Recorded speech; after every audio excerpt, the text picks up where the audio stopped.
Hello, I am here with Oskar today, and Oskar is the atheist who hopes he's wrong. And so we're just going to talk to him today about his perspective. And I've spoken with Oskar before. He's a really wonderful person, and I think you're going to really benefit from hearing what he has to say, even if you don't agree with his perspective. And I've had some complaints recently from Christians, and even Christians telling me they're not going to watch my channel anymore because I keep having atheists come on and share their views. But I'm doing this because I think it's important. I think it's important for us to understand other people and why they believe what they believe. So I'm excited to hear what Oskar is going to share today. So welcome, Oskar.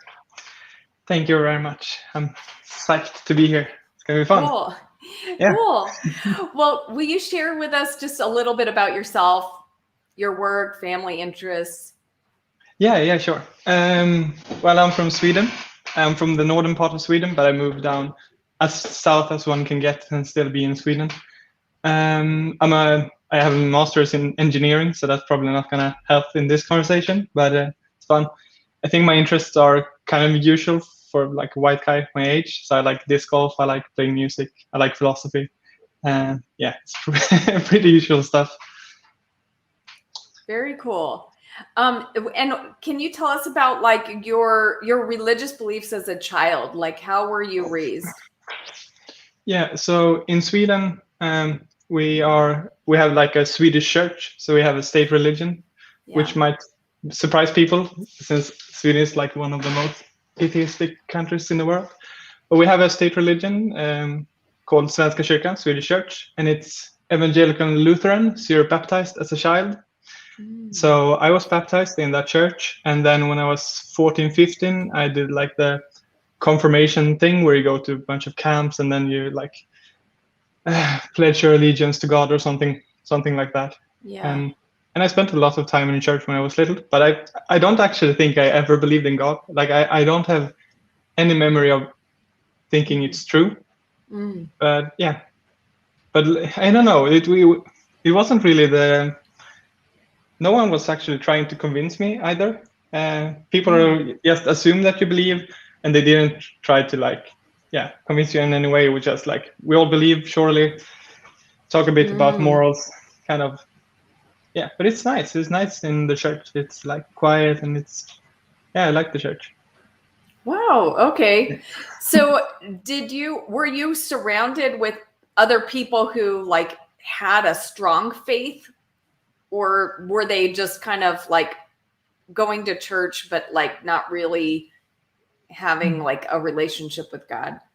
So I don't know. It's kind of uncouth to speak about religion, at least from where I'm from. So you don't really proclaim those kind of things. Like the most you see is some people have like a small cross in like a silver necklace around there, but like hardly anyone was like, I believe in God, like that. But I think they do. Like I'm fairly certain my mother believes in God, but I don't know. Same with and I think my father doesn't believe, but again, I don't really know. It's it's strange.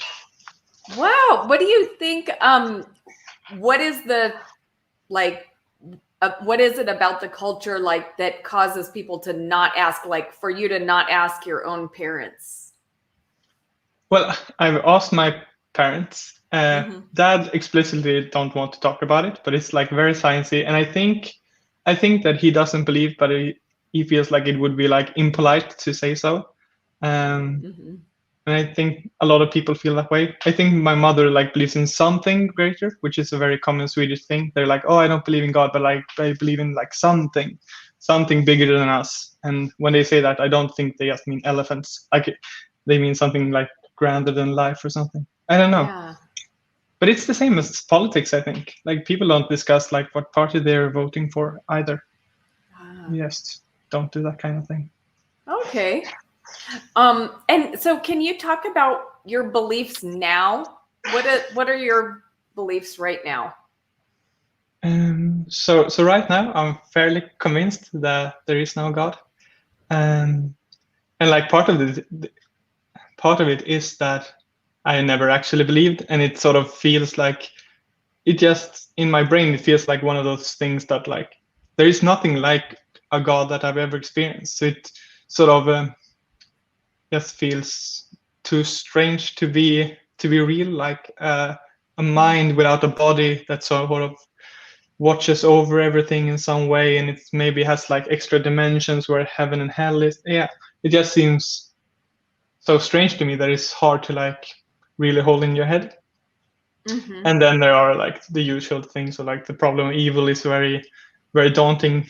Yeah, and I haven't found a religion that I'm like, oh wait, these guys seem like they're better than other people in some way, that you can really see like, oh wait, they must be onto something. Yeah. Okay. Can you talk more about like the problem of evil and why that might be influencing your belief about God's existence? Yeah. So let's first imagine a God that has with a personality that is entirely mysterious to us. So we don't know at all what psychology this being has. So we couldn't, that theory, like of. Oh. Sorry, that was an accident. Yeah. So this kind of God, which would be entirely mysterious, like we wouldn't know if it was good or bad, or if it wanted to like suddenly turn everything into balloons, like everything was equally, like we didn't know anything. That I think would be like a bad theory about our world. Like surely we know more than this. So the difference between that concept of this like totally mysterious God and this loving God is supposed to be like he really loves people and he really wants the best for the world. So when I think of that kind of being, I'm thinking about a really good world. Like maybe there is like some instances of suffering, like maybe a child gets burned on some flames, but it's like it passes. But there is just so much crap in this world. There are like pedophiles, and there are wars, and there are famines and all this kind of stuff. And I guess I just have this really strong feeling that you should do something about this if you had the chance. Yeah, and it's just strange when that's like the only part of the God hypothesis that is supposed to explain stuff. That is supposed to be the difference between this God and the like mysterious God, where we can't know if everything is gonna turn into balloons. And if that is like the only part of God that is supposed to explain everything, and when we look in the world, we sort of have a hard time reconciling it. We're like, yeah, this feels strange that there's so much like famines and drugs and bad stuff. Then I just think like, well, I already thought like this doesn't make sense, and now you also have all the evils in the world to explain as well. And then it just feels easier to say, well, maybe there isn't a person watching over and like trying to make everything good. Yeah, I get that. Yep. So what are like some other ideas or experiences you've had that have shaped your beliefs? Yeah, could you explain? Like, I haven't had this sort of revelation of not a god or something. Like, I just have had probably normal human experiences, grand experiences, small experience, like everything like that. I haven't had like a situation where like the church like turned on me and got really angry. Like, no, we've been compadres. Yeah. Okay, so what kind of experience would you? I just mean like, some people have like prayed and asked God to reveal himself to them, and maybe they didn't experience anything, and so they concluded that God wasn't there, or just some kind of event in your life that just kind of helped shape. I mean, you've already described some of these things, like you just it never seemed real to you, this idea about God. So I don't know if there's anything else that you want to share, like about how your ideas got shaped. I'd love to hear that. Yeah, I don't know. It just, well, maybe some, sometimes you run into there are some people in Sweden that are like really psyched to talk about religions, but those people tend to be sort of wacky, crazy people, because they like approach people randomly on the street and tell me I have to be saved. and I maybe that played some role in like me thinking that these people aren't really onto something. I remember my priest when I had my confirmation, that when I asked him like about dinosaurs, and he said that God like put them out there as a goof or something, which I think he was joking, but I didn't understand it then. I was like, oh my God, like we're not on the same page at all. So maybe that played a role. Like it's very hard to know why you think the way you think right now. You can only guess, I think. Yeah. Well, what are your ideas about where we came from and why you have a desire for like good? You know, you said you look around at the world and you see that, hey, it's not good. You know, there's all this corruption. So where do you think this desire came from for goodness? And also, like, where did you yourself come from? So which one should we do first? I guess I came from my parents, they came from their parents, and then it goes back, and eventually it's some kind of life form that isn't quite a human, and then we go all the way back, and then there's some weird chemistry, and then I don't know. I'm not a biologist, but that's like sort of how I think we came about. I think it's interesting, like when along that path we became conscious or something. I think that's a very interesting question that I don't know the answer to. Why I have this desire, I think, empathy is very useful, like for most species. That like we're a social species, so we want to take care of each other, and that's really useful. And then I think maybe if you just reflect, like, why is it that I care that much about my brother but not about like the poor man on the streets? And then like that tension is like, what's the difference though? Like that guy on the street could easily be my brother, and then you sort of just expand the number of people you have empathy for. But I think empathy isn't like, I can understand how it would be evolutionarily useful to like have empathy for your family and stuff. And then I think we just became so smart that we realized that we were inconsistent in just caring about our families, and then we started caring about other people's too. And now I care about a lot of things, not only humans, but animals as well. Trees to some extent. Yeah. Just expand that circle. Cool. Well, if you were God, if you were in the position of creator, what would you change about the world? How would you make the world? Oh, this is such a dangerous question, I think. Like it's just right for me to say something really ideologically like extreme, and everyone's like, "Whoa." So I thought, like, surely you have some ideas about how the world could be better as well, or like maybe how you think heaven will be like. Like pedophiles probably not in heaven, right? Like there wouldn't be that in heaven. And so maybe take away that, or make it so that anytime a pedophile tries to molest some baby, they just faint or something. I mean, I think there is some condition when people get too aroused, they faint. I don't know what it's called, but like make that happen every time a pedophile tries to do something. That seems like it's a small improvement, but I think it would be an improvement. I have a hard time seeing like how that would produce some sort of negative consequences, or I don't know, drinking salt water. That would be cool if we can do that. Less people dying of thirst. Maybe we can eat grass and leaves so people don't starve. Maybe you don't have to eat. Maybe you just eat when you feel like it. I don't know. There's a lot of things I think we could do to make this place slightly better. Yeah. So,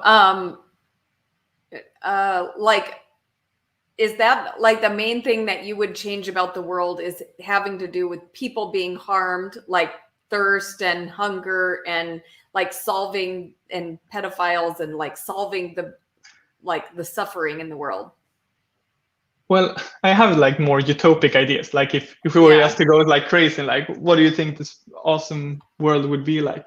And then I would want this, like I would want more than just not to suffer. Like I would want like adventures, like, and I would want spiritual growth and like real like learning a bunch of stuff and being of service to other people, and they wouldn't want all people to like be really virtuous and really kind to each other and build this like cool communities. And then there will be like this big bonfire at night and everybody will gather and dance and play music. Like, yeah, it isn't all about like, oh, we're fine because we're not suffering. I think it would be awesome if this was like a place where you can thrive. But I think like this is probably like when you think about heaven, aren't you sort of thinking about something like that? Yeah, well, and I think, it's kind of strange because we really have this idea of heaven locked in our heads. But I went through the entire New Testament looking for references to us going to heaven, and I couldn't find any. There's things about store up your treasure in heaven, but really what is talked about more than 100 times in the New Testament is the kingdom of God. And so, the kingdom of God, I don't think it's a place in the sky. I believe that, God is creating a new heaven and a new earth where he's wiping away every tear from our eyes. There will be no more death or mourning or crying or pain. And yes, when the things that you're describing, bonfires and gatherings and people having a good time together, that is absolutely how I envision the kingdom of God. I envision it as a place that's much like the earth that we experience now, where there's animals, where there's, parties, where there's, things, people enjoying each other and people having adventures. And so all of those things are very much present, but the things that won't be present are the things that cause suffering. And will there be pedophiles? No, there won't be pedophiles. but it doesn't mean that someone who was a pedophile and struggles with those desires in the here and now, I believe that those people can be transformed and brought into the kingdom of God. So it's just that they will no longer have those desires. So God isn't just going to make them faint. He's actually, transforming them into people who would never think like that. Yeah, I mean, that would be really good. So so often when I speak to apologists, every time you try to like offer some like small improvements, they like throw up their hands and they were like, free will. Like if there aren't pedophiles, then like how could we have free will? So when I said like the part of like pedophiles just fainting, that was just trying to like, we wouldn't need to like destroy free will, we could just have them faint. But yeah, like the best thing would be like maybe they don't want to do that. That seems even better, of course. Yeah. What is it that makes you think, what is it that made you think, why couldn't God like already have done that? Like at some point God will have done that, and then it just feels weird that he would be waiting or something. Yes. Well, I believe it's because, of the type of beings that God wanted to create us to be. And he wanted us to be moral beings, capable of like becoming the type of moral beings that we choose. So if God had created a world where all of our desires automatically conform to his all of the time, he's perfect love, perfect goodness, and like if he created us and the only option was, that we were exactly reflecting him, well, then like we wouldn't be the type of like, we wouldn't be ever become moral beings of our own, like of our own choosing. That makes sense. Like, yeah. So he had to allow. He wants us to be able to choose to do the wrong thing, but just don't actually do it. Well, yeah, he wants us to be, he wanted us to have real power. Like he didn't make us to just be like, like beings that were subordinate to his will all the time. Like he wanted us to have real power. He gave us real power, and that was risky. God like he took a risk on us. He gave us power, and he doesn't just yank back our power every time we abuse it. So but surely, like, so this new kingdom, it will be on earth, like, but just in the future at some point. Yes. And will there be new humans? Like, will people be born after this moment, or like when new heaven, the new kingdom starts, is it like no more kids? Like, yeah, I don't only the people. Because if there are new kids, like, they never got the chance to visit the crappy world. So how will they become good humans? Yes. Well, I believe that there won't be new children being born, but I believe that babies who never got the chance, to grow up will be there and grow up there. So, So they will. So why don't they need to like visit the crappy world? Now we're getting into territory that the Yeah, Bible really doesn't talk about. So like I can't. I'm just now giving you my ideas about it. I'm just giving you my ideas. Yeah. Yeah. So I don't really know. I mean. Yeah. Okay. Yeah. But I guess it doesn't really make sense to me. But like I can imagine it making sense. Like I often think of, like, if I die and then I wake up in sort of a green meadow, and then God, like, well, I don't know, in my head he sort of has a body, so like he helps me up and he's like, you're safe now, like all your toils is past, you're safe. And if I were to, like, yeah, maybe he's like, oh, but why didn't you believe in me? Like, I'm a bit disappointed. Like, you're still in heaven, it's still fine. But do you have any questions? I'm like, yes, the problem of evil. Like, why? I can sort of imagine him like going through every instance. He's like, oh, well, you see that, like, Charles Manson needed to kill those people because that would make it so that happened, and then like 500 years later that will make it so that this guy is born. Yeah. I have a hard time imagining it, but like maybe. Well, there are a lot of Christians who think like that, they think, that, like, basically in some way, even things like what Charles Manson did, were somehow part of God's plan. But that's not how I think. And I don't think the Bible presents him that way. Jesus said that when we pray, the example prayer that he gave us was, may your kingdom come, that we're to pray, may your kingdom come, may your will be done on earth as it is in heaven. And so we're asking for God's will to be done here on the earth. And the reason we're asking that is because God's will is not being done on the earth. So what we want is to, have God's will be done on the earth. And so there are lots of things that are happening on the earth that are not God's will. And so I would say it was not God's will for Charles Manson to kill a bunch of people. That was not God's will. That was the work of evil and corruption in the world.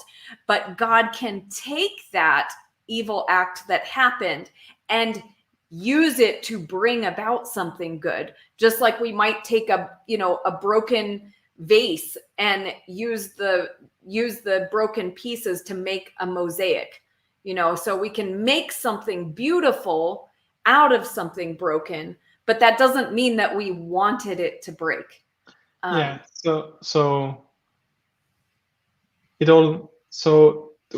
is the part where it like went wrong? Because that's so strange to me, that you have this like perfect party planner God that's like, I'm gonna do this like amazing place, and then in the Bible it like fairly quickly goes wrong. Like it isn't like and the party was good for 1,000 years, and then like, oh, it was like first generation problems. Exactly. First generation problem. So it did go wrong quickly. And, but so where that is where it went wrong. It went wrong with the first humans. It went wrong with Adam and Eve. And so their sin kind of like caused sin to spread in the world. But like we every day have a choice to make things go right. So I mean, we like should very much try to do that. Each one of us have power right now to make things go right in the world.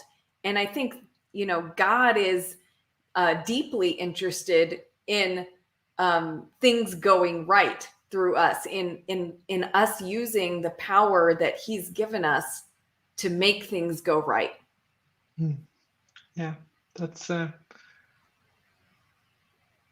part of me that feels that it's weird that like Adam and Eve sort of, how do you say this? I don't want to curse.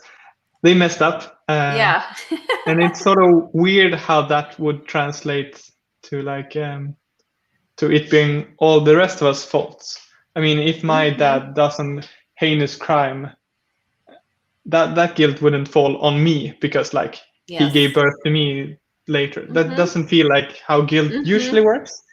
It's really strange to me. Like even after like a global flood, it's like the sin is still alive somehow. Like it's very strange. Like when.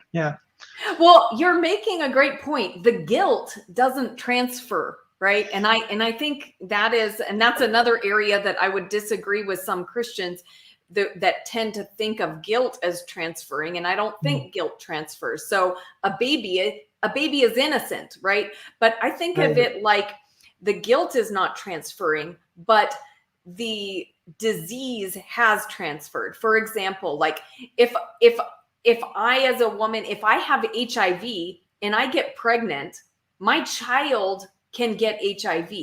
Even though my child has not engaged in any activities that could cause the HIV, but just because that child is born from my body, they can be infected. It doesn't mean, that they've done anything to inherit the disease, but it's just the reality. And so I think, and later that will show up as AIDS, in that baby, but like the baby isn't born with. Anyway, it just, that's how I think of sin. The kid isn't born with the sin that you committed from unprotected sex or something. But I guess I don't see why it would need to do that. Like, here's another improvement. HIV doesn't translate like that. Like, wouldn't that be a marvelous improvement? Like, babies don't get HIV that way. That would be nice. And maybe the punishment wouldn't have to, maybe like, okay, Adam and Eve, you messed up. But it's okay. Like I will still like give everyone like a chance here in the garden. Yeah. But maybe that is the case. Maybe we were all in sort of the garden and we all messed up and we're all down here because of it.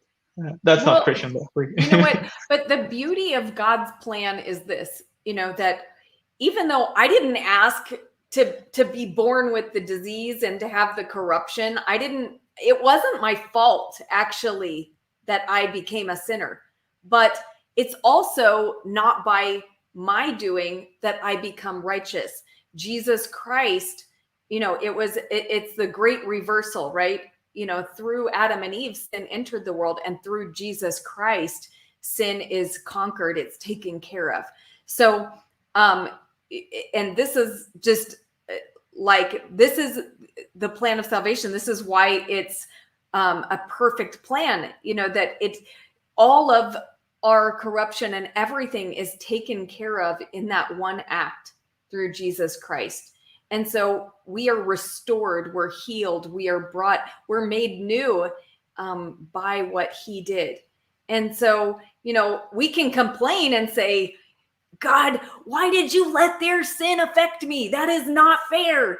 And God's going to say, yeah, and that's true. And it's also, I have provided for that. So it's taken care of.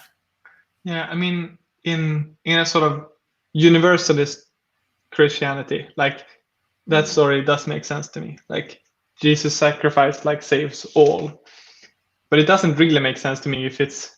And I know you're not as exclusivist as many of the Christians I talk to, but for a lot of Christians, it's like, no, he saved like our batch of folks, and like all the people who find this story compelling. And I think like people are really different in what persuades people. Some people are really persuaded by like stories and like narratives, and some people are really impressed by like predictive success and like being able to prove something in a lab or something. And some people are really easily convinced by like philosophical arguments and stuff. And I feel bad for all the experimental folks that really likes prediction, really likes to go into the lab, like really likes to play around with things by themselves, because as it looks to me, there's like no way for them to like find out that Jesus is true, given what they value. They would need to like become these people that find stories compelling. And I don't really think you can change that in yourself. It's really hard. Yeah, I can see that. But, I think there are a lot of people who do find Jesus Christ, even though they're not the type of people that are convinced by stories. And, there are lots of people who have very, that are very scientifically minded.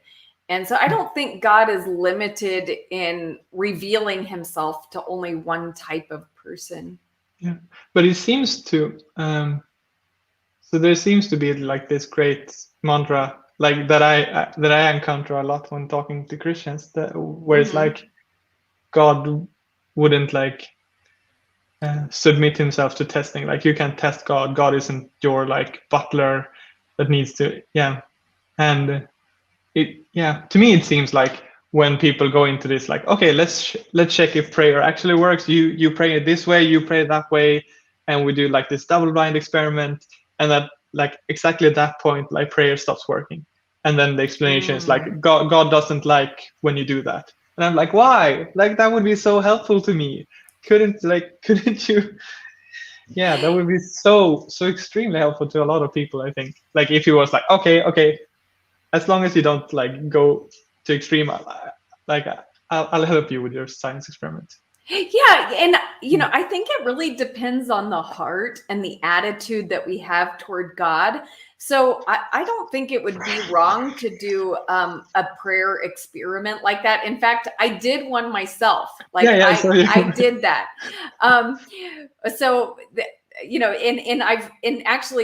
Somebody I know wrote a book called Testing Prayer. And so like there's, there are people who do that, and I don't think that that's wrong. But I think maybe the attitude that would be wrong is like to demand that God prove himself through a sign. And, it was kind of odd because when Jesus was on the earth, he was going around and doing all kinds of miracles, like doing so many miracles.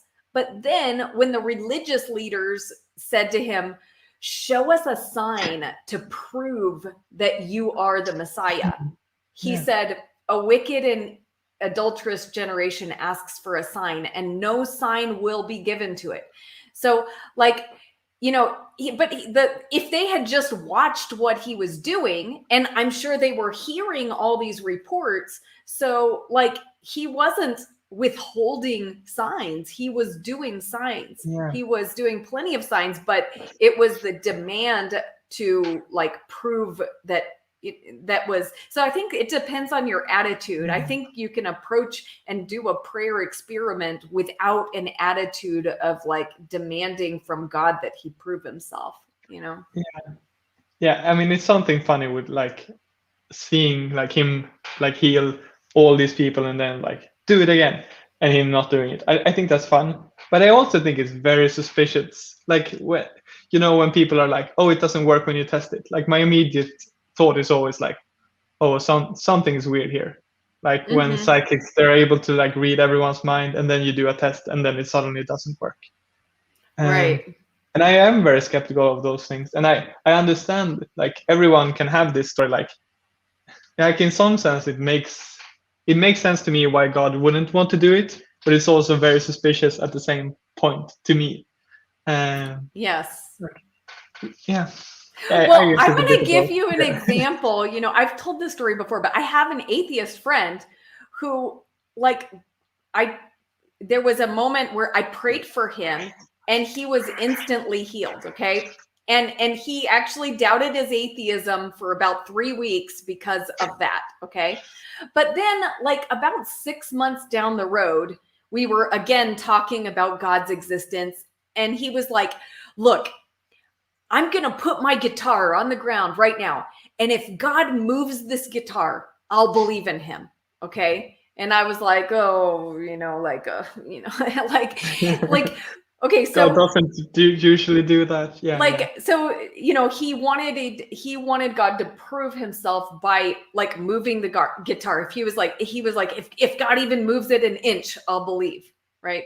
So, but like, what was odd is that actually God had given him a sign, you know, through the healing, being instantly healed. And it was a powerful enough healing that it caused him to really, you know, doubt his unbelief.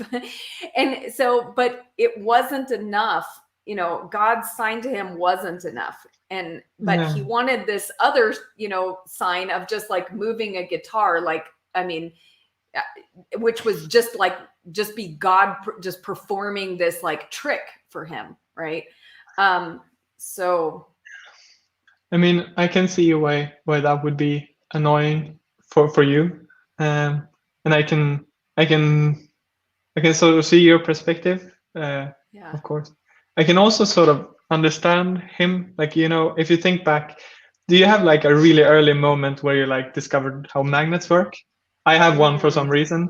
And It was like this, there was like this really weird thing. Like these are the only things that like suddenly just move to each other. Like it really looks like magic the first time. And I remember being like, this isn't like, how is this possible?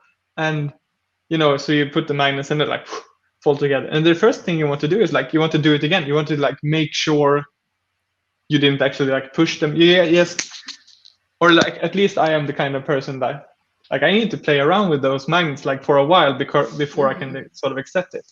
So like one really cool moment is always going to be a bit like suspicious to me. Like even if it was like a really cool moment, like after a week, I'm going to be like, wait, but this doesn't make sense with anything else. Like I'm going to need, so I can also understand how it felt like, yeah, this was like one really cool thing, but I want to like make sure in some way. Totally. Well, what would, like, for you, what would be a sign to you that God exists? Like, how could God reveal himself to you? I mean, just coming down and talking to me. Maybe do something cool so I know it's not just like a person knocking on the door, but like, flying through the roof and then just sit down and have a conversation with me for like half an hour. That would probably be enough. I'm not that, like, it's the same with the magnets. Like it wasn't like I needed some like really giant magnet experience. Like I just needed to sit with them for a while, like make sure I sort of understand what's going on. And then, and like maybe I would start doubting again after like a long while if no one else saw God or something. But like maybe, I think that would like push me over to like believing in God. And then maybe like I would start doubting again after some years. But if he does it one more time, like, I don't know. I don't think it would take that much. It just seems really strange to me, right? Yeah, I understand that. But I also think sometimes like people, when they want to see, see God, or like they want to see something with their physical eyes, or they want to hear his voice with their ears, I really wonder if that would convince them, or if it would actually scare them to the point that they would think that they were crazy. That's the beauty of like hanging around for like half an hour and not like doing this really cool stuff and that like immediately being gone. Like, I would probably like, what's going on? Like in a horror movie, like crawling back, like being really scared. I heard it's like really bright or something. But like half an hour, I think that's plenty. I think yeah, that would do it. Yeah. Well, what do you think about Jesus? I mean, I haven't read a lot. I've read Mark's Evangelium, and I think I read some other things when I did my confirmation. But he seems like a really cool guy. The feeding of the 5,000, is it? He feeds a lot of people. That's my favorite miracle. Like walking on the water, I don't care about. Like dying and coming back, don't care about. Feeding a lot of people and helping a lot of people, that seems like really, really cool stuff to do. I don't even care if he like faked it somehow. Like that's a really cool guy. Yeah. If he just Cool. bought a lot of fish, like good job. Good job. Yeah. So if you could have 2 questions answered, like what are your biggest 2 questions in life? Like if you could just have any questions answered. Yeah. I think that's a hard question because I care a lot about like how we get to know stuff. And it would be so annoying. Like, say I ask him like, what's the perfect political system to make us all thrive? And then he sort of gives me the answer. And then I'm not able to convince anyone else. I'm like, here's what we should do. And they're like, why? I'm like, this mystery thing that gives me the answers said it. Like, and so it'd be sort of pointless knowledge if only I knew it. Yeah. So I'm thinking like maybe the best thing is just like getting the answers to some lottery tickets and then like donating away the money. That way I know like I'm definitely gonna be able to help people. Uh, or maybe I don't know.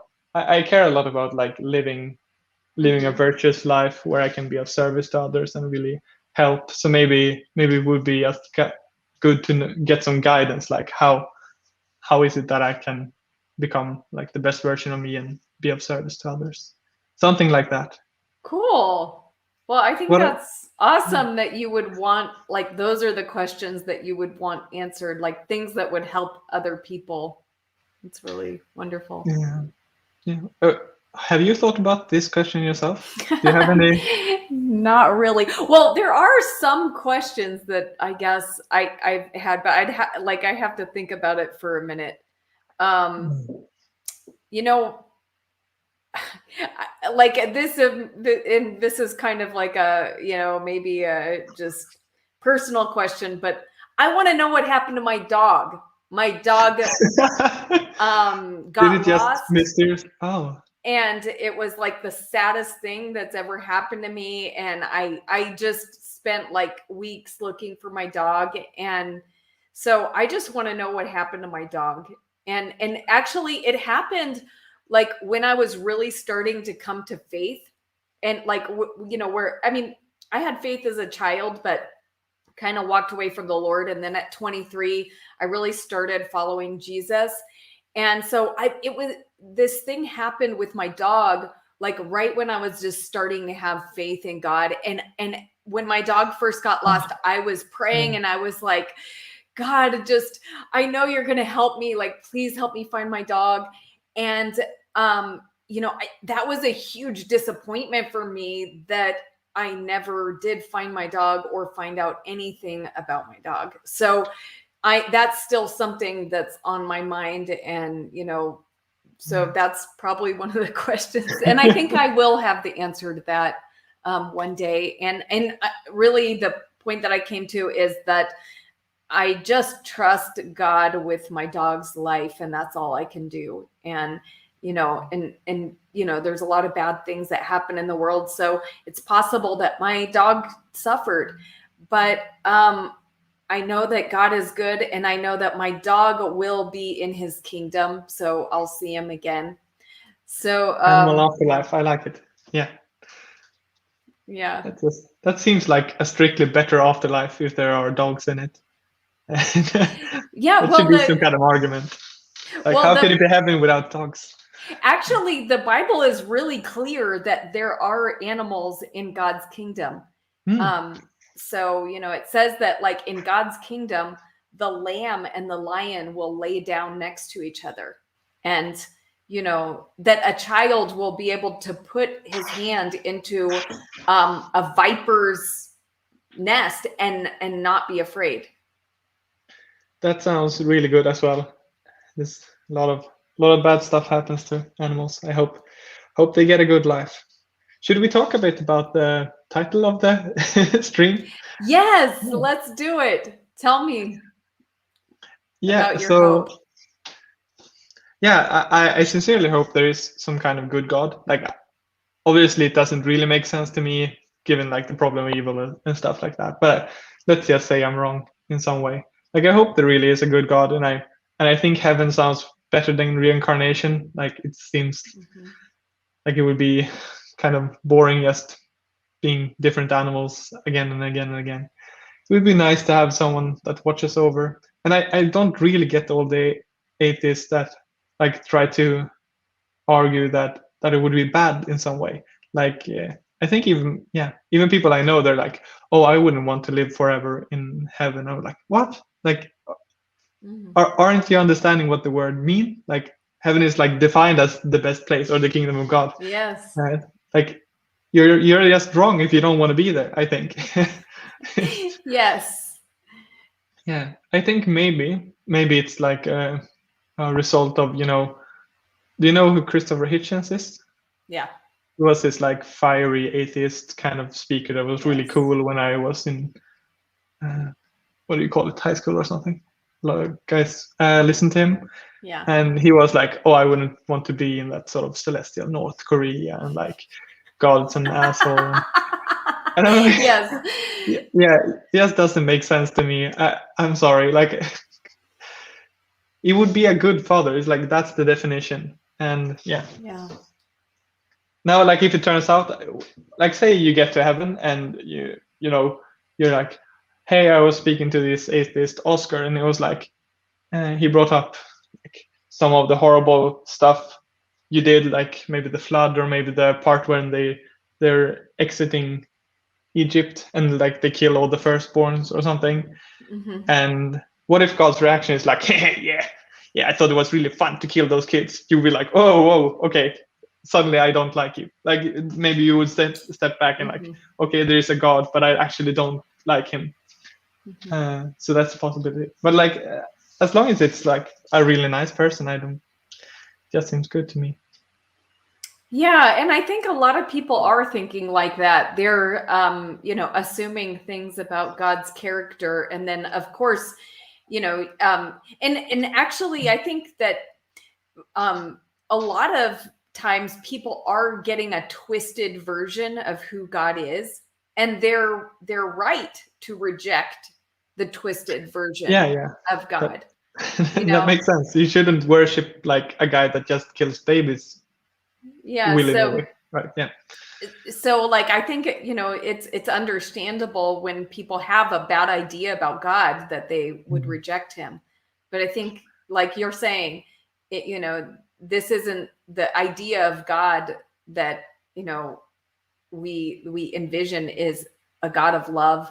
He's perfect goodness.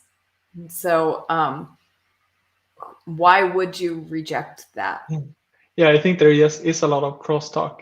I mean, if people that are atheistic are thinking about the sort of character that when they read the Old Testament, like seems kind of harsh. Like it's definitely possible to read the Old Testament and think this is not a good person, right? The person behind this is not good. And if you're thinking of that person, it doesn't make sense that you wouldn't want to like worship that idea or like hang with that kind of person forever. But but if you're thinking more abstractly, like of this perfectly loving being, then I think it only makes sense to want to be with that person. Yeah. So as you think about that, when you think about God and some of the things that are described in the Old Testament, is that one of the things that is difficult for you? So I don't get angry, because to me, maybe this is like insensitive, but to me it's just like old legends, and like it's like reading about like old Greek myths, and I like reading about like old Greek myths, but I don't have a positive view of Zeus. Like, he seems like a bad person. But I don't think I ever like Christianity. Like, if I believed in God, it's not very likely that I would believe in any particular religion. Like I would probably just try to worship this like perfectly loving being, and I wouldn't think that some people like wrote down like the truth about this person necessarily. And so maybe it matters a bit for how I view Christianity, but I don't know. It wasn't a big reason for me. I think it was just like weird how people were writing about this loving God in a way which made him seem so unloving. How is it with you and the Old Testament stuff? Like, do you like reading those passages, or is it like a bit weird and you're like, well, there's some other interpretation here? Well, I've wrestled with it a lot. And I would say there's a combination of, things that have happened. First of all, some of the things that I thought were awful, I realized were just bad translations. Like in, Deuteronomy, in some English translations, it sounds like a woman is supposed to marry her rapist. And that was like, what? And so like, that's awful. And like for years, that actually bothered me a lot, but I never did any work into researching it. Right. So like, so there were like, but once I did, I realized that, oh, wow, the translators really messed up here. And it actually doesn't mean that at all. And the word that they translate as rape does not mean rape. So, that is a translation issue. And, so I'm happy that got resolved for me. But like even in the years when that really bothered me, and I would say it bothered me, but it didn't stop me from having faith in the God of the Bible, because I understood from other passages his love and his goodness. And so there were just these, that thing that it was kind of like a thorn that poked at me and bothered me, but it wasn't enough to like stop me from having faith in his character as a whole. It was just kind of like one of those things. Well, I don't understand it, but, but that got resolved. And, so like, and then there's some things that I still don't quite understand. Like, slavery in the Bible, that's difficult for me, but I don't think slavery was ever God's ideal. I think there's many things that God like have not been God's ideal, but God just kind of like tolerates humanity's stuff, and like that's also hard for me, like how laid back and like I just imagine like if something were to happen to like one of my nieces, like and I knew the worst, like say my brother was there and he could like easily stop this horrible thing from happening to my sister, and he was like laid back. I was like, I'm not gonna join. I'm just gonna stand here, but I'm gonna allow it. Like I could stop it, but I'm not gonna do. Like I don't think I could forgive my brother very easily. Right? That seems, and I don't think I would speak to him again. Right? Right. And I have a really hard time like seeing how God can not just sometimes not in, like it seems like he has this really rigid rule about like not helping. Well, see, now I would say the opposite. I would say there are some things that are so abhorrent to God that he does react to them. And then, but it's weird because like you get some atheists complaining that God is too harsh when God like reacts strongly. Like one of the major themes throughout the Old Testament is God getting mad at people for oppressing the poor. Like when people rob the poor, when people oppress the poor, when people, crimes against the poor, God is very harsh against those. And so like many of the prophetic books of the Old Testament are God saying, you're crushing the poor, I'm going to crush you. Okay. So like God is like really harsh with certain things. But so like, but I don't think those two are in tension. You can say like, I want my brother to stop this, but I don't want him to like, I don't know, like murder the entire perpetrator's family. Like it's like you can be too chill, and you can like when you act, you can be like too violent in your act. So like what Yeah. I want my brother to do, like to stop the perpetrator, like in a safe way, and like get him locked up or something. Like I want a measured response. You don't want to like a guy that's always chill, and when he does things, he like brings up the Kalashnikov or something. Yeah. So I think you can hold both of those at the same time. I like him standing up for the poor, though. That's a good feature. Yeah. Yeah. So, I mean, I think there's times when God reacts harshly to, things that people do. And then there are times like, with slavery where it's very abhorrent to modern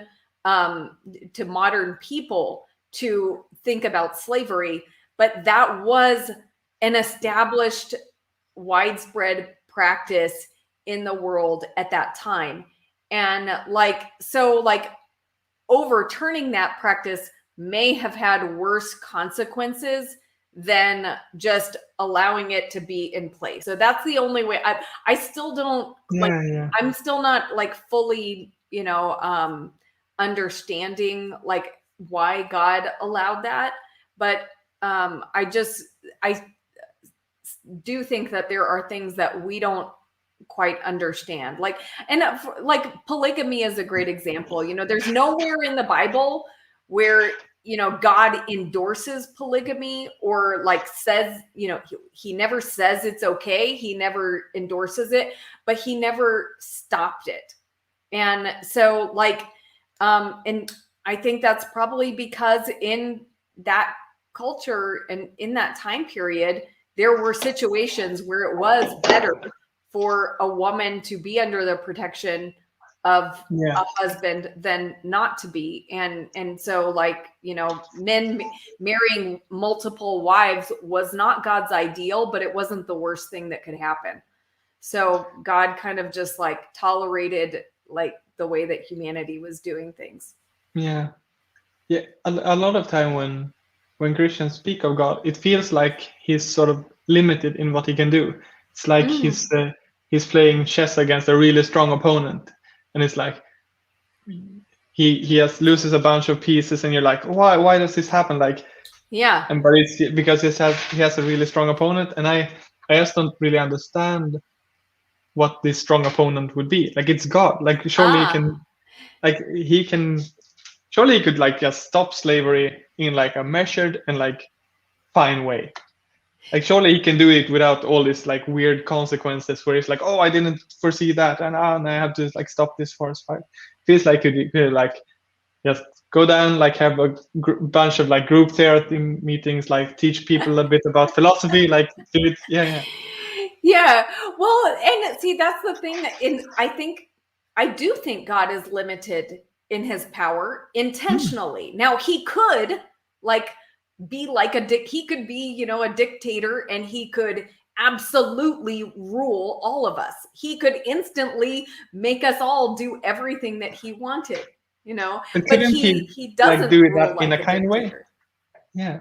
Couldn't I think like God is so like in my concept, like, and I have like this concept of God, of course, but where he could like do all of like he can do this like grand gesture without being like a dictator. Like he could be this like amazing role model, and you probably say that's what Jesus is, but like maybe do that a bunch of times, like maybe set up some kingdoms and like I just don't feel that he would either need to let slavery happen or like crush it as a dictator. Like it feels like there should be like 1,000 different ways of solving that problem. I know you said like I don't really understand why it would happen, but yeah, to me it doesn't make sense. I don't have much on that. I understand. So if there's anybody who has a question for Oskar, please put it in the chat. And I haven't been able to follow the chat entirely. So if you put a question before, I might not have seen it. So if you have questions, please put them in now. And yeah, I definitely understand. It seems strange, that there couldn't be some kind of middle ground. But I would also suggest that humans are not that easy to deal with. I mean, we don't often respond when God gently nudges us in certain directions, So sometimes it does come down to an absolute show of power. Yeah, that's true. Oh, there was one thing I forgot to mention on the what improvements would you make that I thought was really good. Can I mention it now? Yeah. Yeah. So there is this thing that happens sometimes if you get a really hard hit on your head, maybe you're playing American football and then someone tackles you and you smash your head into the ground, where you become psychopathic, you become sort of violent. And I think if it was 20 or 25% of all the people on death row in the United States had this sort of head trauma when they were younger. And that's a thing where I'm why does it work that way? Why does it work the way that if you get punched in the head, you sort of become an evil person? So if I were God, maybe I would remove that button. So there isn't this button that you can push, and yes. Yeah. Because it doesn't really make sense with the soul. Why should the soul be affected by that? Yeah. That has nothing to do with what it's true. No, and there's lots of things like that. There's people who get infections in their brain, a physical infection in their brain, and then it causes them to totally change. It's so that's, we could probably list off 1,000. Yeah. So many conditions like that we could change. But I really think we agree on the bonfire one. Bonfires are awesome. Those are my best memories. And I agree with I think I like that all of your suggestions for changing the world are about helping other people. And I actually think that that's God's heart. And this is what I want people to understand about, Oskar and a lot of other atheists, is that actually they have in their mind the things that are from God, love and caring for other people. And so it's easy to demonize people that have a different perspective, very easy. Yeah, that's what I like about you too. I like all the stories about you trying to help people. That sounds really good. Having this credit card line and still wanting to give money to people. I mean, that's more people like you would be a really good argument for Christianity. I think way more than these apologists that try to define God in the and try to show that I'm irrational or something. Thank you. Okay, there's some questions here. So, okay, there's actually quite a few. Let me see. Do you think a materialist person should be motivated to serve others? Do we have a moral obligation to help one another? Oh, I'm very confused about morality, how it works. I think I see morality as sort of trying to be as empathetic as possible and trying to be rational and consistent in what you believe. I think people should be motivated to help other people. If they are, I don't know. That's my wish, at least.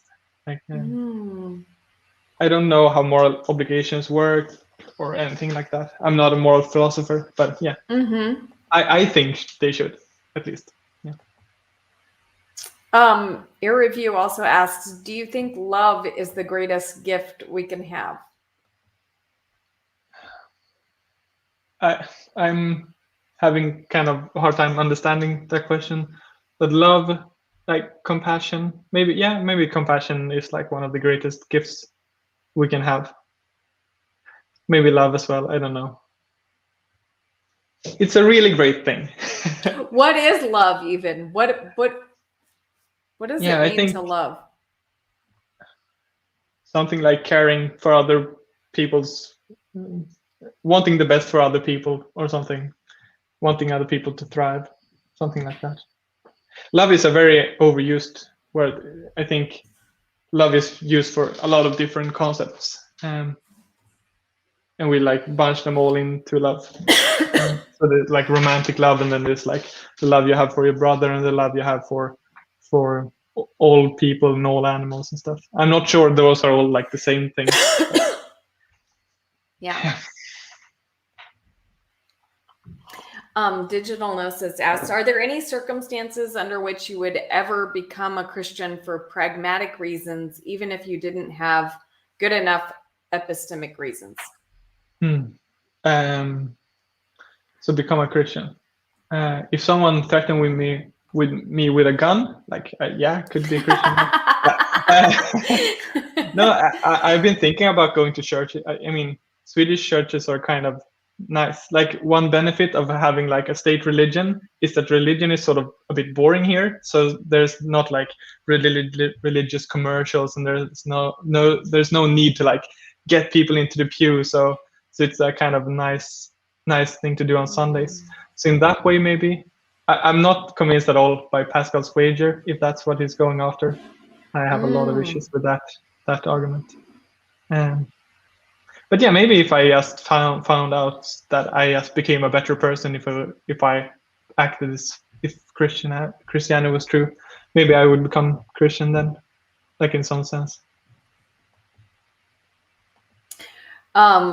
What could you find out that would move you away from atheism, but to agnosticism rather than a particular religious position?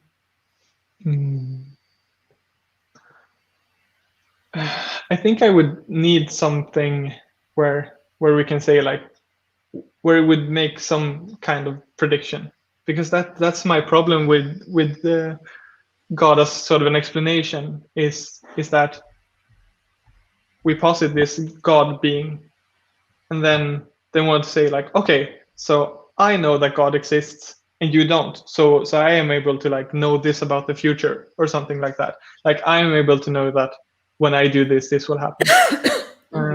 Say that you knew about magnets and I didn't. There would be a lot of stuff where you could like amaze me. I'm like, how are you doing that? And you're like, I know something you don't, and that's how. And I think I would need something like that, because now it just seems, yeah, maybe that's just like what I value in explanations, like being able to like, because of this, then that. So I would need some sort of, I'm open to God existing. So in that way, maybe I'm agnostic, but I really, really don't think he exists. Yeah, but it's a hard question. I'm not very convinced by these philosophical arguments. They just seems like you can go wrong with them so easily and just fool yourself.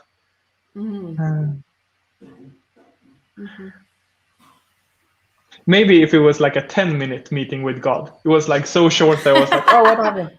So it's not long enough that I can actually talk to him. Well, is there anything else other than like God physically appearing to you? Like, I mean, he could just, yeah. I mean, it's much easier if you can meet him face to face. Like I've tried praying, tried to reach him that way, and it hasn't worked. But I think I would be very skeptical. Like maybe this is just like a deeper part of me, like this like primal, like really good like version of me or something. But maybe if like when I reached that voice, he told me things that I knew that I couldn't figure out myself, like the solution to some like weird math problem that I could never solve, like the Collat's conjecture, knowing if it's true or false. Like that way I could be like, I did this and then I get this information that I can't explain how I got any other way. Yeah, but it's always weird when it's like in your mind, because like maybe you're like, yeah, like it's strange like how we can dream up entire worlds at night, and we can like dream up nightmares, and we can like terrify ourselves, which is really weird. Like how is it that we can scare ourselves? So like I have so much respect for like all the things that my brain can do. So I think I would always be a bit skeptical if it's just like a voice in my head or something, or like just a strong feeling or something, because I know that can Yeah. happen. Yeah. Well, you know, just in my experience, like the faith comes first and then the experience with God. And like God has spoken to me so many times that, like, you know, now it's just I expect it. But at the beginning of my journey with God, I didn't experience that. But like, I mean, God spoke to me this week in a way that I think, you know, saved me from doing a like really bad thing. Like I just took a new job this week, and like God gave me a dream. I believe it was Wednesday night. And in my dream, I accidentally aborted a baby. Like I pushed a baby out. And I was like, "Oh my gosh, I didn't mean to do that." And I was watching this baby die in front of me, and there was nothing I could do about it. And when I woke up from the dream, I knew what it was about. Even though the imagery of the dream had nothing to do with my job, but I knew that God was telling me, be careful about your job. Don't abort the mission that I've given you. Don't accidentally abort the mission. And that day at work and the next day at work, I got so mad. I wanted to rage quit. Like I would have rage quit. Like I was like fuming mad at the job for like 3 hours. And the only thing that kept me from quitting was that God had warned me in advance.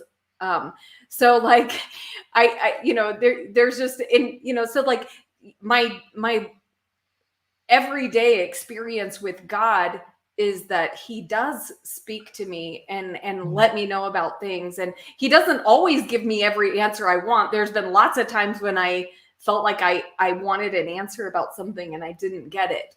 But the times when I really need to hear from him, he always speaks to me. Oh, I have a cool thing. You reminded me. I recently got a car from my parents, like their old car, and I've been driving it down here. And I was heading home from a lake where I've been cliff diving this summer, really fun. And then I was on my way home, and we have like this stop signs. I think you have them as well, like this, like you have to stop before you can continue on the road. And it was like you come to the crossroads and there's like no cars. And I'm always like religiously, like I'm always stopping at those. Like most people like cheat sometimes where they see like no cars, and I like always stop. And like at this time was like really close. I'm like, no, I'm just gonna drive. Like I see there are no cars, and then I'm like, no, I'm the guy that always stops. So I'm gonna stop. And then I stop, and then like boom, a car from like nowhere, wow, it was like hidden behind the fields, and it was like, yeah, the road sort of goes down, but it looks like it doesn't. And I was like, oh, that's really lucky that I have that road. And like for sure, like if I was religious, like I would probably say something like that was the voice of God or something that told me to stop. Like, but for me, it's just like, yeah, I'm the guy that stops, and my sort of, yeah, I just decided to do that.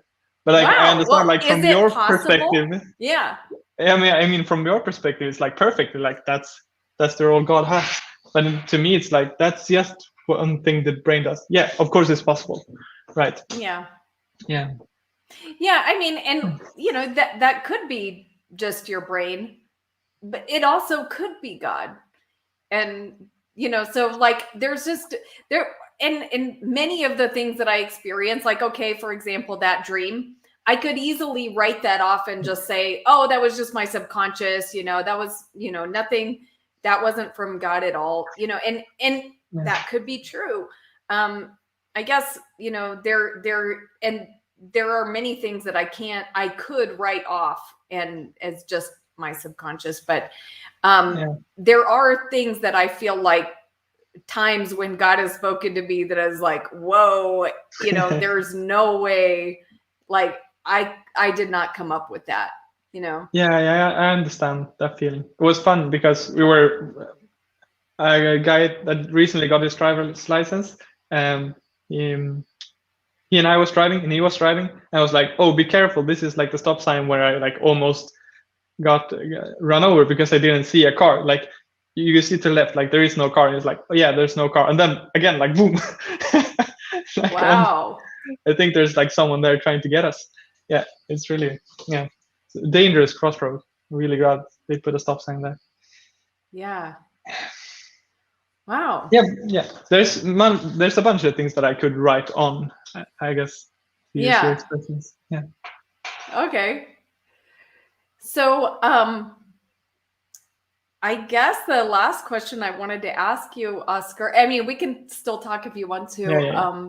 But like, what is your greatest desire in your life? Well, something like universalism being true seems like that would be the greatest thing. Like I don't think that's like an actual thing that's gonna happen, but like that would be the best thing.